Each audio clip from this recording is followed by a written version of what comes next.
Viriya Sambojjhanga Joyinga Viriya Tonsi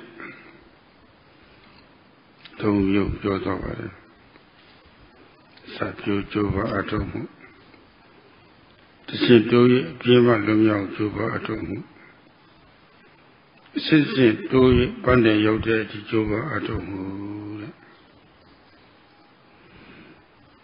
Being a Lumyo Nelote, Chiliti Yodology, who were Yote Kajaro, Viriya Sambojjhanga, Prakamatura, Prasura.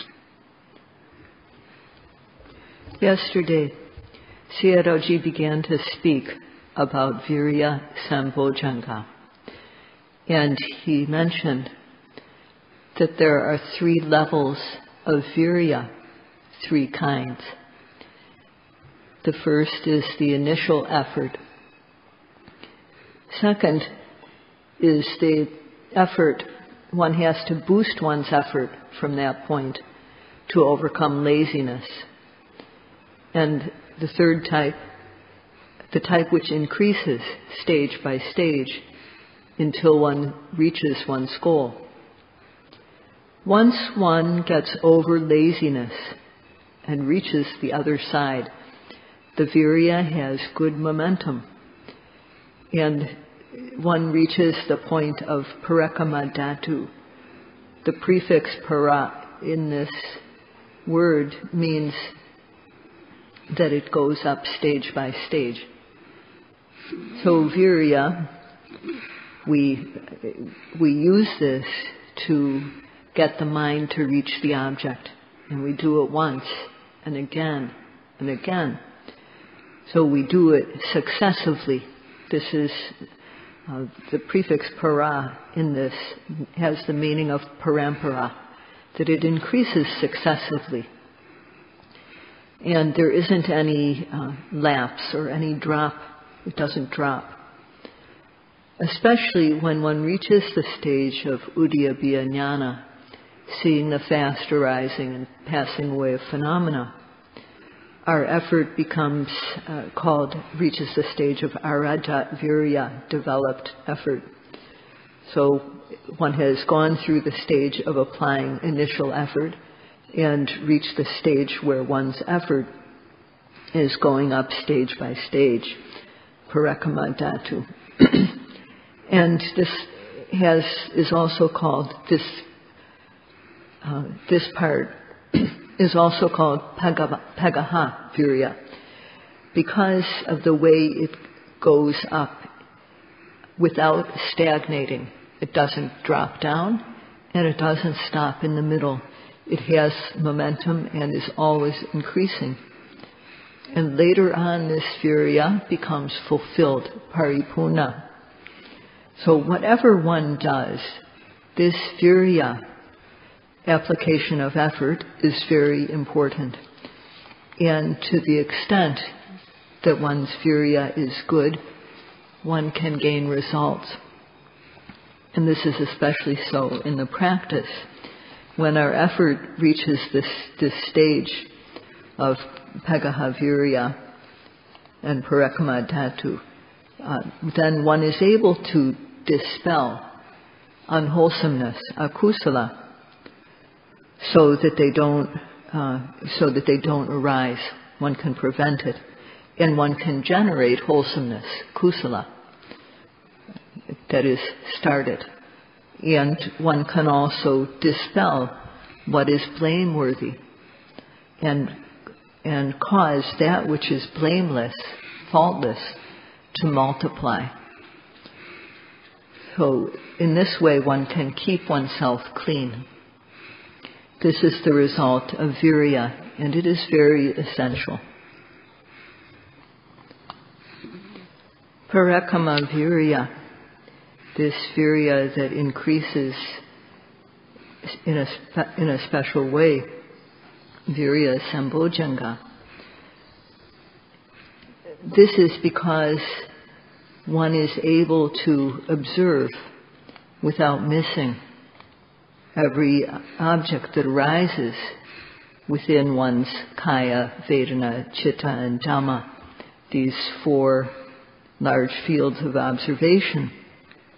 Whatever arises, one is able to observe it without missing.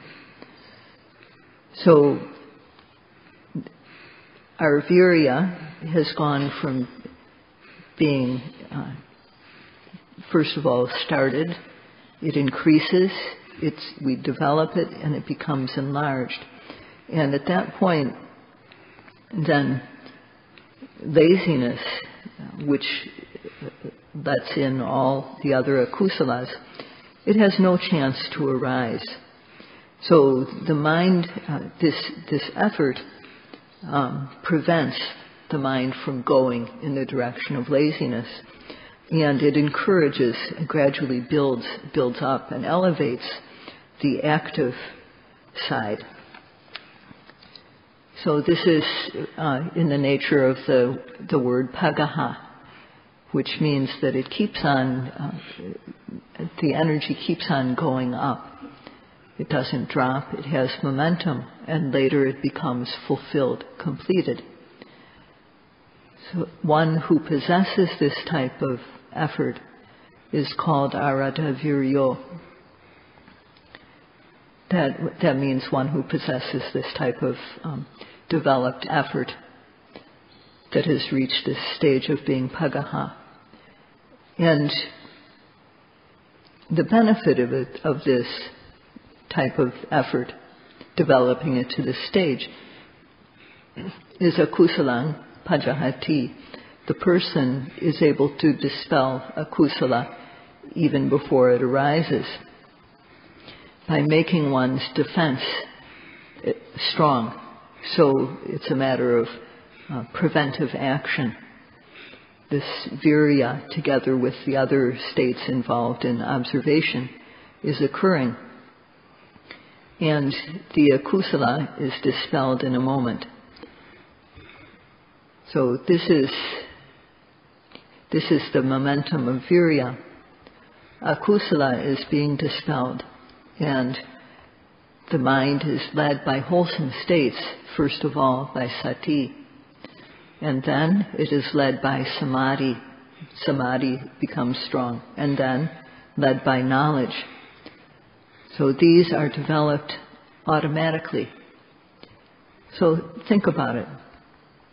Initially, one needs to deliberately aim in order to observe the object, aim and apply one's energy. But when one becomes skilled in the practice, then this quality of aiming, vitaka, is no longer present. Neither is vichara later on at the stage of udyabhyanyana. The qualities both of aiming and rubbing, vitaka and vichara, are not there any longer, but they have left their influence.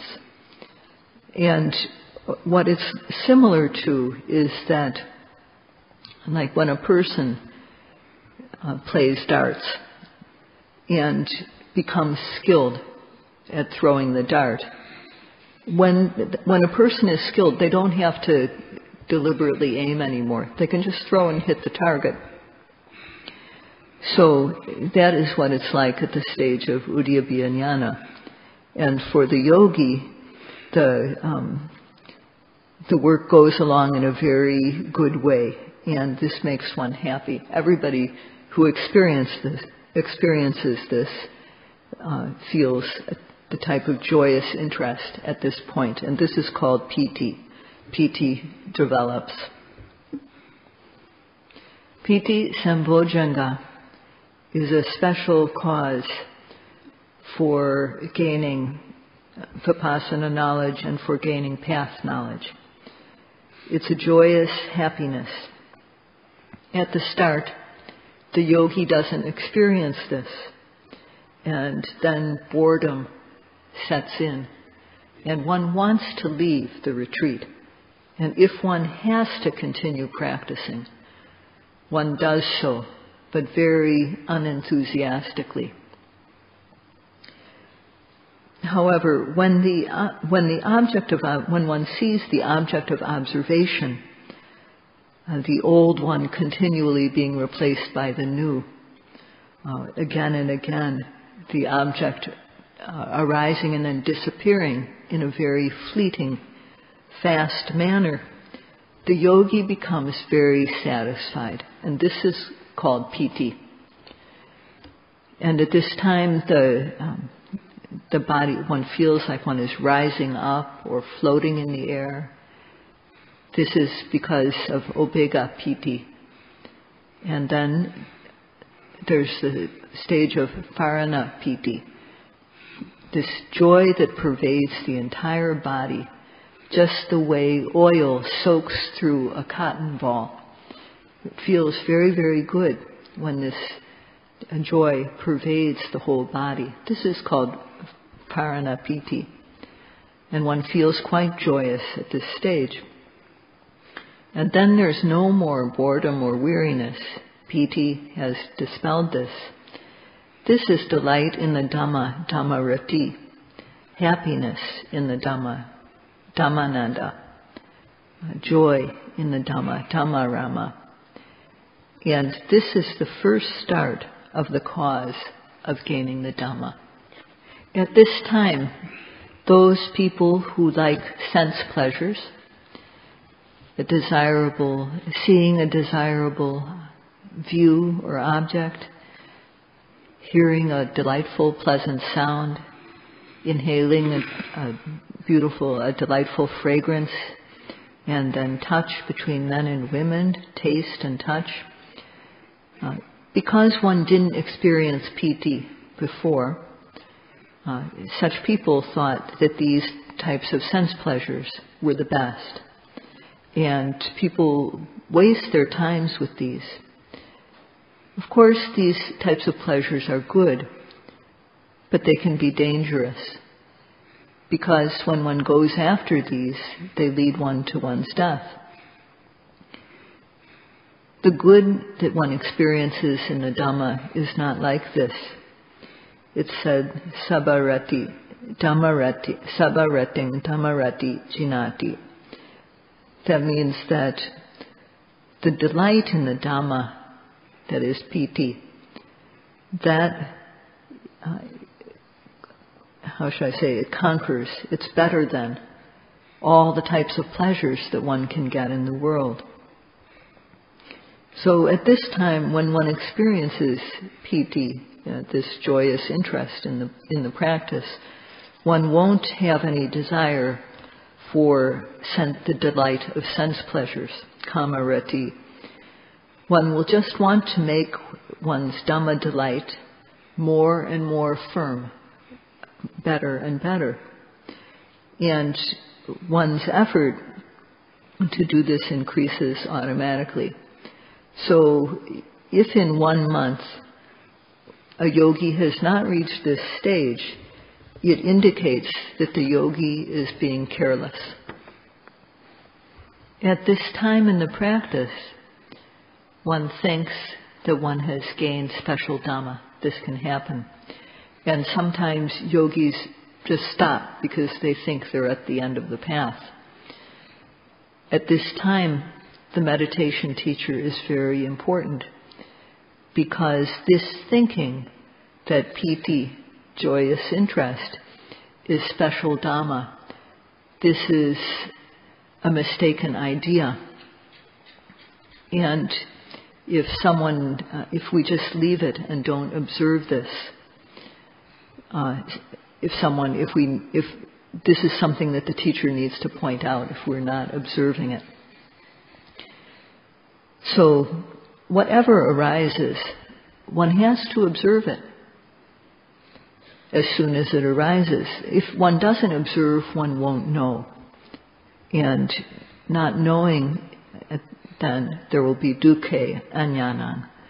With regard to what is the truth of suffering, there will be ignorance, moha, avidya.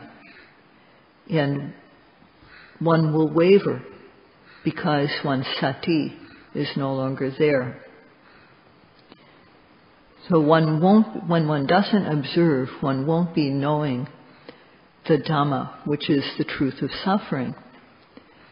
And not knowing will be there, ignorance, and in addition to this, there will be a lack of disgust for the unwholesome mind. This is ahiri. There will also be lack of fear regarding letting akusala arise. This is anotapa. And the mind will become separated from the object and scatter. This is called odicca. It's as though the mind flies up over the object. So these four unwholesome qualities, mind states, will be occurring together with the unwholesome mind consciousness, akusala. And if this happens every second, then in 1 minute there will be 60 occurrences at least of the unwholesome mind with these unwholesome mind states.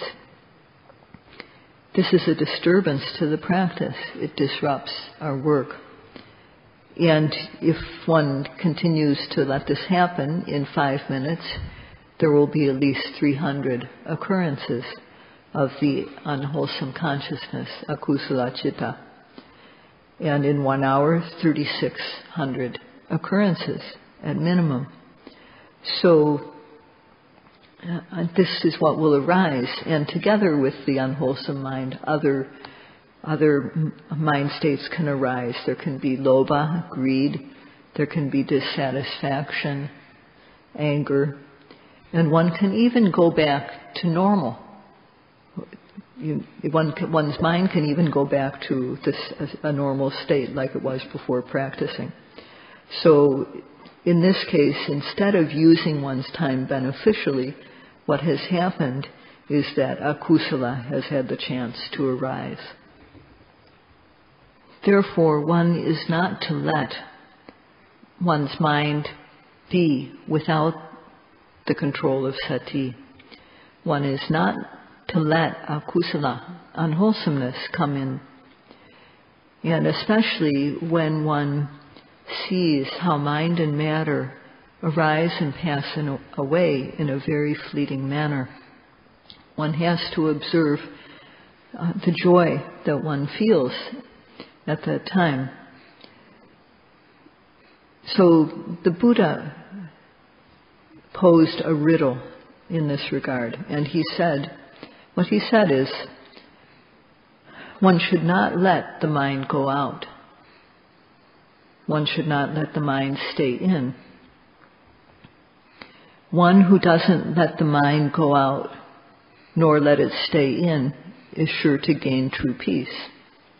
And after saying this, he stepped down from the chair where he was giving the Dhamma talk and left. So the listeners did not know what the Buddha meant by this. And therefore they asked one of the monks who was there, the Venerable Kaccayana, to explain. And what the Venerable Kaccayana explained is very good. And for today's yogis, it is very much worth remembering. The Mahathera explained in this way. The mind going out, that means that if one doesn't observe what is happening when it happens, that means the mind is going out. So what is happening? Seeing, hearing, smelling, tasting, touching, bending, stretching, lifting, moving, placing, standing, turning, opening and closing the eyes, blinking. And if one doesn't observe when seeing, that means the mind goes out. If one doesn't observe when hearing, then the mind goes out. If one doesn't observe smelling when it happens, then the mind goes out. Tasting, then the mind goes out. If one doesn't observe touching when it happens, the mind goes out. If one doesn't observe thinking when it happens, that means the mind is going out. So at that moment, there's no effort to push the mind so that it meets the arising object. Thus, without effort, laziness comes in. Because there's no effort, there's no sati. And the collected mind becomes dispersed. So at that point, the mind is going free. And the mind, when it meets up, without this control, when it meets up with something that it likes, then it starts to enjoy it or have greed. And when it meets up with something detestable, then it reacts with anger. And there's always ignorance. Every moment of the time, there will be ignorance. So at that moment, whatever mind and matter is arising with regard to that, because there's no observation, there's ignorance. Together with ignorance, there are the unwholesome factors of ahiri, anotapa, and udicca. The lack of moral fear, lack of moral dread, and restlessness or scatteredness. So when the mind connects with something that it finds to its taste, then there's greed, lobha. And if it's not to our taste, then there will be dosa, anger. And in this way, one suffers from the occurrence of the kilesas. So this is what is meant by the mind going out. But if one observes whatever arises when it arises, then the mind does not go out. When one observes the seeing when it arises, or hearing, smelling, tasting, touching, bending, stretching, lifting, moving, placing, blinking, opening and closing the eyes. Observing these when they happen, then the mind does not go out. So this is very good, and it's also very brief. So if one doesn't observe when something arises, then the mind will go out. So in order to keep the mind from going out, one has to observe every seeing, hearing, smelling, tasting, touching. And this is in accordance with what the Buddha instructed us to do, to observe at the moment of arising. And when we do this, the mind is clean. The effort, sorry, I can't read what I wrote. The effort, we make effort to observe, and this time, when we do it, there's no need to aim. The mind doesn't miss. We just make effort, and without deliberately aiming, the mind meets accurately with the object. So this is very obvious when this happens to one in the practice. Sati is very well established, supatita. And to the extent that our sati is good, our samadhi also becomes good. And following on this samadhi is knowledge. Knowledge arises. And then one experiences things such as lights. One sees lights. There's joy, piti. There's passaddhi, tranquility. But at this time, one is not to think that these are special Dhamma. So if one doesn't observe these things when they arise, then one won't know. And not knowing, then the mind will be going out. So that is how one has to note. And to not stay in means that when something pleasant arises, one has to note it and dispel it. If one doesn't note the pleasant object and takes pleasure in it, then one has to note that. So if one takes pleasure in the pleasant things that arise because of failing to note, that means one is stopping within.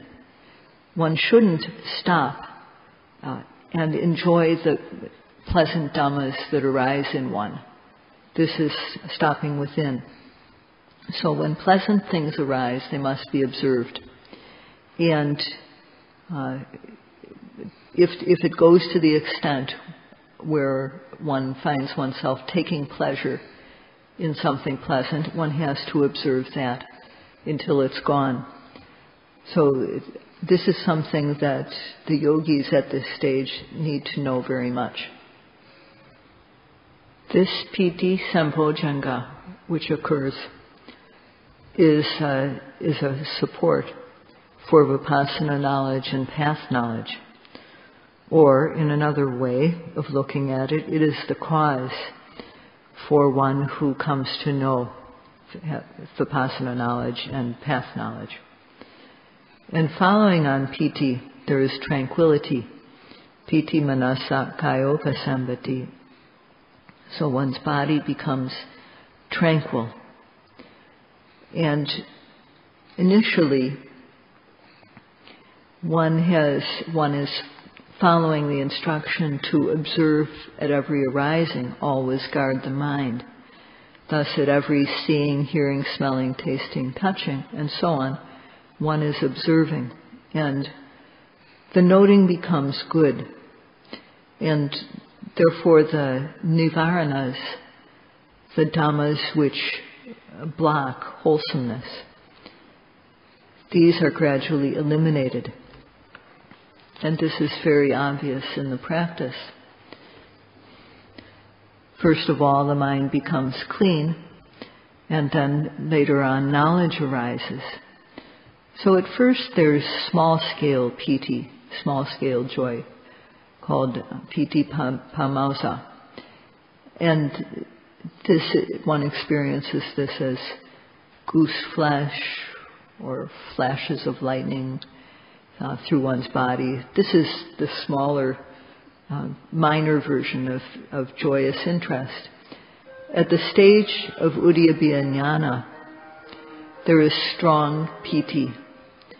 And at that time one is quite joyous, the mind is clear, and there's no more tiredness. Passaddhi, this tranquility, is a state that is free of tiredness. When one reaches this stage, there's no type of heat, of burning in the body or the mind. The body and mind both feel cool and peaceful.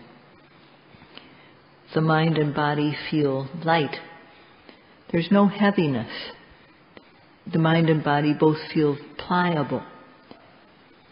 One is ready to note. The objects are ready to be noted. So the noting is very easy. One is able to work very easily. One has gained skill. And one also at this point remembers one's life. And one remembers, because at this stage one's mind is very upright, one remembers what one did wrong. And one becomes very honest and open and frank and corrects oneself. And one will confess to the teacher at this stage even. And if there's someone, a yogi who's committed a murder, they confess this to the teacher at this time. The mind is very honest and straightforward at this time. And this honesty, this quality is very evident. So starting with piti, from that there becomes this coolness, lightness, pliability, being skilled, and being very upright. These qualities all come together with passaddhi, tranquility.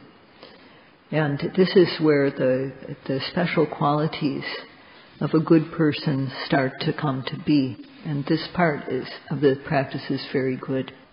Tomorrow, Sayadaw will speak about how this factor of Piti Sambojjhanga arises and how it is helpful in balancing. And today, this is all for today. Sadhu, sadhu, sadhu.